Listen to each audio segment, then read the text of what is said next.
Gracias. Tiene la palabra asambleísta Rocío Valareso. Gracias, compañera presidenta, colegas asambleístas. Indudablemente que durante toda la vida republicana del Ecuador, los banqueros han vivido una fiesta permanente, y no ha sido una fiesta de hace 2 décadas, una fiesta de más de 100 años, que se remonta al año 1894, cuando se creó el Banco Comercial y Agrícola de Guayaquil, con facultad emisora, pues emitía dinero, el cual se lo prestaba a los gobiernos para que estos financien el presupuesto nacional y paguen sueldos. Y lo que es más, estos gobiernos eran designados por los dueños de los bancos, quienes inclusive elaboraban las listas de los ministros y de los diputados triunfadores para que representen los intereses del banco. Y no solo eso, los déficits presupuestarios anuales de los distintos gobiernos eran fácilmente solucionados por el banco, que ponía en funcionamiento las máquinas que imprimían billetes. Así, a medida que la deuda del Estado se incrementaba, también crecía la circulación de billetes sin respaldo legal, situación que devaluaba la moneda, consolidándose el manejo oligárquico que convirtió al Estado en simple instrumento de los negocios privados, de las élites bancarias costeñas, bien conocidas como plutocracia bancaria.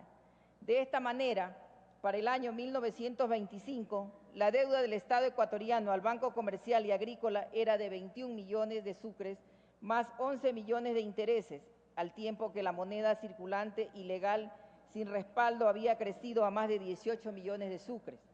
Bancos como el del Ecuador, de descuento en Guayaquil, Banco del Pichincha, de crédito, agrícola industrial y sudamericano en Quito, realizaban el negocio del siglo al emitir dinero y prestarlo al gobierno para endeudarlo y tenerlo dependiente de sus decisiones y emisiones. De ahí que cualquier intento de tocar el status quo era considerado como una ofensa y una clara amenaza a la estabilidad del Ecuador, siendo lo más dable y oportuno destituir al mandatario o funcionario público que se atreviera a tomar alguna medida en este sentido. En estas circunstancias, los oficiales jóvenes del ejército ecuatoriano, al ver tamaño despropósito por el que la banca privada durante más de 30 años había mantenido secuestrado al Estado ecuatoriano, tomaron el poder el 9 de julio de 1925, dando inicio a la Revolución Juliana, que comprendió 2 juntas provisionales de gobierno, incluido la presidencia de Isidro Ayora, a los que se les conoció como los gobiernos julianos, los cuales se atrevieron a fiscalizar a los bancos, organizaron las finanzas públicas bajo la ley del presupuesto, crearon el Banco Central, la Superintendencia de Bancos y la Contraloría. Los gobiernos julianos inauguraron de esta manera el rol regulador del Estado al crear el Ministerio de Previsión Social, la Caja de Pensiones, las direcciones de salud. Expidieron leyes avanzadas para la época sobre contratos laborales y sindicatos. Fue necesaria la Revolución Juliana para desarticular el perverso sistema que habían diseñado las élites para manejar las riendas del poder político y financiero en función de su exclusivo beneficio.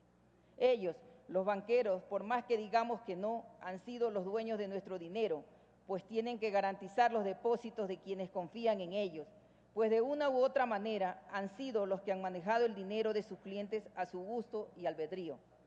Pero eso será solo hasta fines de julio o los primeros días de agosto del presente año, cuando este Código Orgánico Monetario y Financiero sea publicado en el registro oficial. Entonces, el amanecer de este nuevo día significará el fin de esta fiesta de los banqueros, significará el fin de una orgía de abusos, de violaciones a la ley, el fin de la incertidumbre a los que siempre hemos vivido los clientes del sistema financiero, pensando si nuestros ahorros estarán bien protegidos o seguros en el banco del cual somos clientes.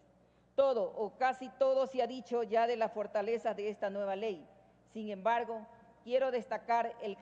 carácter histórico de esta nueva ley, que en la práctica significa la aplicación de una reingeniería integral que diseña un nuevo sistema financiero público y privado del país, que integra en un solo organismo de regulación las atribuciones y funciones de los actuales 4 órganos de control, que especializa según las funciones que cumple la banca como banca de vivienda, consumo, etcétera, que establece que las actividades financieras son de orden público conforme lo dispone el artículo 308 de la Constitución de la República y que, entre otras disposiciones, prevé que las instituciones financieras deberán poseer patrimonios acordes a las responsabilidades que posean como bancos, cooperativas o compañías de seguros o reaseguros. Y si hablamos de que esta ley no regula los créditos que otorgará la banca en cuanto a quiénes serán los beneficiados o los montos de los mismos, sin embargo, debo dejar sentada mi preocupación por los latisueldos de los ejecutivos de la banca y los gastos bancarios en general, pues estos inciden directamente en los costos de los servicios bancarios. Por este motivo, propondré que se incluya en el proyecto de ley una disposición general que prevea que en el reglamento general a esta ley se establezca un mecanismo que regule los gastos bancarios, especialmente los sueldos de los ejecutivos bancarios, que, como el sabido, son latisueldos, que están 10 o 15 veces o más por encima de las remuneraciones de los demás empleados bancarios, cajeras, auxiliares, etcétera, que apenas superan el salario básico unificado. Estas y otras observaciones y propuestas oportunamente las estaré planteando a la comisión. Muchísimas gracias.